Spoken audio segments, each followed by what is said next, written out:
창세기 백문백답 69번째 시간, 창조에 대한 다양한 해석 3, 진화론과 성경. 여러분들께서 하나님의 말씀을 나누는 이 일에 함께 하시고 이 채널이 계속 유지되고 발전되기를 원하신다면 여러분의 구독, 좋아요, 알림, 댓글이 큰 힘이 됩니다. 안녕하세요, 김홍석입니다. 오늘은 69번째 시간으로 창조에 대한 다양한 해석 3번째 시간, 성경과 진화론의 관계를 중심으로 살펴보려고 합니다. 진화론과 우리 비교하며 생각해 볼 때 성경은 우리에게 뭐라고 말씀하시는지를 우리가 다시 한번 자세히 살펴보죠. 창세기 1장에는요, 처음부터 종류대로 창조하셨다라고 해서 10회 중복하고 있거든요. 창세기 1장에, 그죠? 심에는 채소와 각기 종류대로, 히브리어로는 민이라는 단어인데가 이 단어가 10번 나온다는 겁니다. 각기 종류대로, 각기 종류대로, 그 종류대로, 그 종류대로, 그 종류대로, 종류대로, 그 종류대로, 그 종류대로, 그 종류대로. 어색할 정도로 많이 등장을 하죠. 이걸 창세기 1장을 여러분들께서 읽으시면서 그 종류대로 싹 빼보십시오. 그럼 훨씬 문맥이 부드러워요. 그럼에도 불구하고 어떻게 해요? 성경은 10번이나 이게 어색할 정도로 강조하고 있다라고 하는 것은 뭡니까? 유의미하죠. 유의미합니다. 분명히 하나님께서는 10번 중복을 통해서 매우 강조해 주시고 계신다는 걸 분명히 알 수 있습니다. 또 노아 방주에 태우실 때도요, 종류대로 태웠다는 것을 7번에 걸쳐서 중복해서 강조하고 있습니다. 창세기 6장 20절, 새가 그 종류대로, 가축이 그 종류대로, 땅에 이른 모든 것이 그 종류대로 각기 둘씩 4개로 나오리니 그 생명을 보존하게 하라, 이렇게 말씀하셨고요. 창세기 7장 14절, 그들과 모든 들짐승이 그 종류대로, 모든 가축이 그 종류대로, 땅에 이른 모든 것이 그 종류대로, 모든 새가 그 종류대로, 무릇 생명의 기운이 있는 육체가 둘씩 노아에게 나왔다. 그죠? 굉장히 강조되고 있죠? 그렇게 해서 이 부분에 7번 중복됐고요. 창세기 1장에 10번 이렇게 해서, 창세기 전체에 민이라고 하는 이 종류대로로 번역된 히브리어 단어가 17번 등장합니다. 의미 있죠, 분명히. 그게 뭡니까? 무엇인가가 한번 생각해 보십시오. 노아홍수만 생각해도 하나님께서 만약에 진화하도록 창조하셨다면 그 많은 동물들을 다 태우기 위해서 그렇게 크게 방주를 짓도록 하시지 않으셔도 될 뻔했죠. 근데 분명한 것은 어떻게 해요? 창세기 1장에 하나님께서 종류대로 창조하신 그대로 그 종류대로 방주에 타도록 했고요. 그래서 그것을 태울 수 있을 만큼 어떻게 해요? 그 정도 크기로 노아에게 상세하게 설명하시면서 그렇게 지으라고 말씀하셨다는 것을 우리는 알 수 있습니다. 자, 그리고 창세기 1장에 모든 것은요, 처음부터 완벽하게 창조하셨다, 지으셨다라고 우리에게 강조하고 있습니다. 보시기에 좋았더라. 이것이 7번 중복해서 강조되거든요. 태양계를 포함한 이 우주는 만들어진 순간부터 완벽하게 기능하기 시작했습니다. 별이 뻥 터져가지고 뭐가 어떻게 해서 그 위험스러운 이런 과정을 통해서 뜨거운 불덩어리가 식어서 이렇지 않고요. 지구가 먼저 만들어졌고 넷째 날 이제 태양이 만들어지지 않습니까? 완벽하게 기능하면서 아름다운 모습으로 이 우주는 시작되었다고 성경은 상세하게 우리에게 말씀해주고 있다는 겁니다. 또 식물과 동물들 완벽한 모습으로 창조되었고요. 아담과 하와에게는 태아기, 유아기, 소년기 없죠? 완벽한 성인의 모습으로 시작되었습니다. 최종적으로 만들어진 모든 것들이 처음부터 완벽했음을 하나님께서 어떻게 해요? 보시기에 심히 좋았더라, 심히 매우더라는 부사를 사용하시면서 또 우리 성경에 번역되지 않는 단어가 하나 있습니다. 힘내라고 하는 감탄사입니다. 너무 좋아서 하나님께서 스스로 감탄하시는, 영어 킹제임스 성경에 보면 behold, 보라라고 하는 이런 감탄사가 기록되어져 있습니다.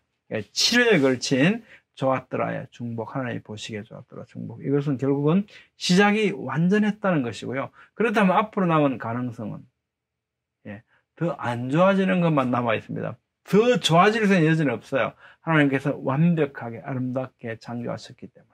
그러니까 진화론의 개념은 완전히 반대 개념이죠.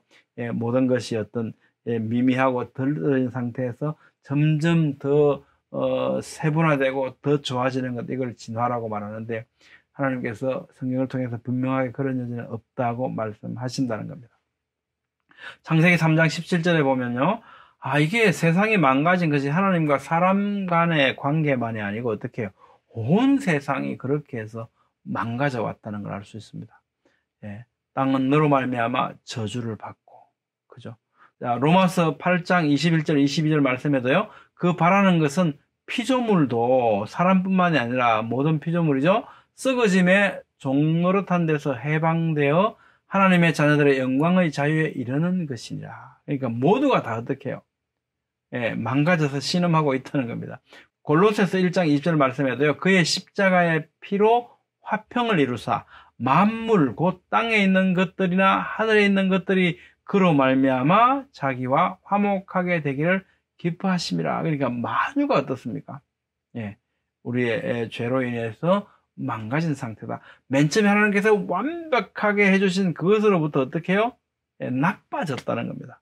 더 좋게 진화해야 된 것이 아니라는 거죠. 예, 아담의 선악과 사건은 사람에게만 영향을 미친 것이 아니라 모든 세상과 생물들이 그 영향을 받게 되었음을 분명히 말씀하고 있죠. 진화되어 온 것이 아니라 처음 이후에 점점 망가져 왔다는 겁니다. 성경에 따르면 분명합니다. 이렇습니다. 자, 진화론과 성경이 얼마나 심각하게 다른지 아는 것은요, 우리의 성경적 믿음에 너무나 중요한 영향을 미치고 있다고 생각됩니다. 이 시대의 진화론 대표자 중 한 사람인 리처드 도킨스가 말하는 진화론과 기독교의 관계를 한번 살펴보겠습니다. BBC에서 촬영한 Root of All Evil이라고 하는 이 신이라는 망상 종교 바이러스로 번역되어 있는데요. 이 동영상, 이게 한 3시간, 4시간 정도 되는 것 같습니다. 이 내용을 보면 다음과 같은 주장으로 요약할 수 있습니다. 여러분들께서 유튜브에 한번 혹시 가능하면 찾아보시면 참 좋을 것 같습니다. 네, 제가 이걸 틀어드리면 저작권 관계가 있기 때문에 아주 축약된 요지만 제가 말씀드리려고 합니다. 거기에는 이렇게 말합니다. 믿음은, 우리 기독교는 이런 거죠. 비사고적인 과정이다. Non-thinking, process of non-thinking. Non-thinking 뭡니까? 아무 생각도 없는 사람들이라는 거죠. 생각이 있는 사람들이라면 어떻게 기독교인이 될 수 있냐라는 거죠. 믿음과 과학 사이에 심오한 모순이 존재하는데 어떻게 그걸 교회에 나가서 이런 믿음을 가진다는 것은 너무나 모순되는 거다. 이 사람의 절대적인 가치 기준은 지금 뭡니까? 자신이 알고 있는 과학, 우리가 지금 알고 있는 현대과학이라고 하는 것이죠.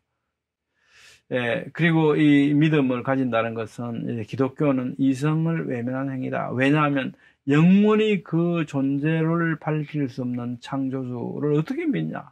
이게 이성적이냐? 완전히 이성을 외면한 이런 행태다. 이렇게 혹평을 합니다. 자, 그 다음에요. 내세에 대해서 이렇게 말해요. 여기 지금 우리가 살아가고 있는 이 시간이 우리가 가진 모두다. 내세가 어디냐? 무슨 과학과 이성으로 이 내세를 증명해낼 수 있단 말인가? 그런데 뭔 내세를 믿고 이 교회를 나가냐? 기독교는 정말 이상하다. 이렇게 말하는 거죠. 진화론의 주장은 아주 명백하죠. 성경과 기독교 전체를 부정합니다. 그런데 진화론은 이 시대의 패러다임이지 않습니까? 정상과학으로 간주되고 있고요. 그래서 학교에서는 이 기원에 대해서 진화론만을 가르치고 있습니다. 교과서에 어떻게 가르치는지 볼까요? 고교 1학년 교과서 천재교육에는 이런 문구가 있었습니다. 생물이 진화한다는 것은 수많은 과학적 증거로 뒷받침되는 명백한 사실이다. 진화론이 명백한 사실이라면 성경은 명백하게 틀렸다는 겁니다. 고교심화과정 천재교육에 과거에 존재했던 생물에 대한 증거는 대부분 화석을 통해서 얻을 수 있다. 증거가 있다 하는 거죠. 더 텍스트에는 이렇게 말합니다. 화석이야말로 생물의 진화의 가장 기초적이고 직접적인 증거라고 할 수 있다. 진화가 일어났다는 것을 확실하게 증명해 주는 것은 화석이다라고 말해요. 그래서 우리는 앞으로 화석을 면밀하게 검토해 보려고 합니다. 제임스 엠 보이스는 이렇게 말합니다. 진화론에 대해서 잘 정리를 했는데요. 그의 창세기 강의에서요. 우리는 진화론이 다윈에 의해 새롭게 등장한 학설이라고 생각하고 있지만 실제로는 그렇지 않습니다. 예를 들면 고대 헬라인 사이에서 이 같은 주장은 있었습니다. 탈레스, 에피쿠루스, 루크레티우스 등이 모두 진화론자들이었습니다. 아리스토텔레스 역시 마찬가지였습니다. 그는 자연이 진화에 의해 완성된다고 믿었습니다. 즉 자연은 불완전한 단계에서 완전한 단계로 계속 진화하고 있다는 주장입니다. 근대에도 다윈 전에 많은 진화론자들이 있었습니다. 초기의 선구자들 중에 프란시스 베이컨이 있고요. 또 데카르트, 임마누엘 칸트 등이 있습니다. 진화론을 학문적으로 정립하는 데 공헌한 최초의 생물학자는 프랑스의 자연주의자인 르클레르 뷰퐁입니다. 또 한 사람은 에라스무스 다윈으로 찰스 다윈의 할아버지입니다. 어느 정도 완전한 최초의 진화설은 라마르크에 의해 주장되었습니다. 그는 파리에 있는 자연사 박물관의 동물학 교수가 되었고 동물학적 철학이라는 잡지에 게재된 그의 글은 더욱 유명해졌습니다. 그러나 전 세계의 관심을 사로잡은 사람은 바로 찰스 다윈입니다. 다른 어떤 학자들보다도 뛰어나게 그의 이론을 정립했고 또한 실제로 1831년에서 36년까지 동안에 전 세계를 여행하여 자신의 이론을 증명해 줄 자료를 수집했습니다. 다윈의 진화론은 다음과 같은 가정과 결론을 지닙니다. 가정 1. 변화. 같은 종의 개체들 안에서도 많은 변화가 있다. 가정 2. 과다 생산. 대부분의 경우에 많은 개체들은 실제로 존재하며 성장하는 수보다도 더욱 많은 자손을 생산한다. 그렇기 때문에 이런 결론에 도달한다. 생존 투쟁. 살아남기 위해 개체들은 같은 종의 다른 개체들과 생존 경쟁을 벌여야만 한다는 결론에 이르고요. 자, 세 번째 가정, 적자 생존. 경쟁적인 환경 속에서는 단지 가장 적절하게 적응하는 것만이 살아남아 존재한다. 가정 4, 우성 유전. 적자 생존한 개체들은 그들의 우성적 인자들을 그 자손들에게 유전시킨다. 그렇기 때문에 최종적인 결론으로서 특정한 환경 속에서 적자 생존한 개체들이 계속적으로 생존하며 또한 재생산하는 과정을 통해 새로운 종들이 출현한다라는 이론입니다. 만약에 진화론이 진리이면 그리고 성경이 역시 진리이면 유신론적 진화론은 확실한 진리일 것입니다. 우리는 진화론을 무조건 부정하기 이전에 진화론이 과연 진리인가를 질문해야 하며 만약 진화론이 진리이면 우리는 그로부터 많은 것을 배워야 합니다. 그래서요, 우리는 계속 살펴보고 있으며 앞으로 생물화석 등등 계속 더 살펴볼 것입니다. 성경은 분명하게 하나님께서 말씀으로 만유를 창조하셨다. 그리고 엿새 동안에 나 여호와가 하늘과 땅과 바다 그 가운데 모든 것을 만들었다라고 말씀하시면서 일곱째 날 안식일로 지키도록 하셨습니다. 분명히 엿새 동안에 만유를 창조하셨고 그 만유는 모두 처음부터 종류대로 완벽하게 기능하면서 성숙한 모습으로 시작되었다라고 말씀하고 있습니다. 과학과 이성은 이것을 이해하기가 불가하죠. 수용이 불가하죠.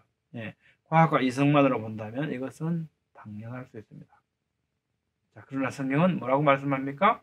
로마서 5장 8절 우리가 아직 죄인 되었을 때에 그리스도께서 우리를 위하여 죽으심으로 하나님께서 우리에 대한 자기의 사랑을 확정하셨다. 에베소 1장 4절 5절 말씀. 곧 창세전에 세상을 지으시기 전에 그리스도 안에서 우리를 택하사. 이게 세상을 지으시기 전에 우리를 위해서 십자가를 지려 이 땅에 그리스도로 오실 것을 작정하셨다는 것 아닙니까? 우리로 사랑 안에서 그 앞에 거룩하고 흠이 없게 하시려고 그 기쁘신 뜻대로 우리를 예정하사 이 그리스도로 오실 것을 기뻐하셨다는 겁니다. 예수 그리스도로 말미암아 자기의 아들들이 되게 하셨다. 이것이 과학적이고 이성적입니까? 전능하신 하나님과 성경을 과학 이성으로 재려고 하는 것 자체가 모순이죠. 우리가 알고 있는 은혜와 사랑의 하나님께서 약육, 강식, 자연 선택, 돌연변이의 과정을 거쳐서 인간이 되도록 하셨을까요? 그것은 전혀 성경적이지 않습니다. 여러분의 생각은 어떻습니까? 오늘은 성경의 내용에 비교해서 진화론의 주장과 또 저명한 진화론자의 성경에 대한 주장을 살펴봤습니다. 저는 진화론은 분명히 성경적이지 않다고 생각됩니다.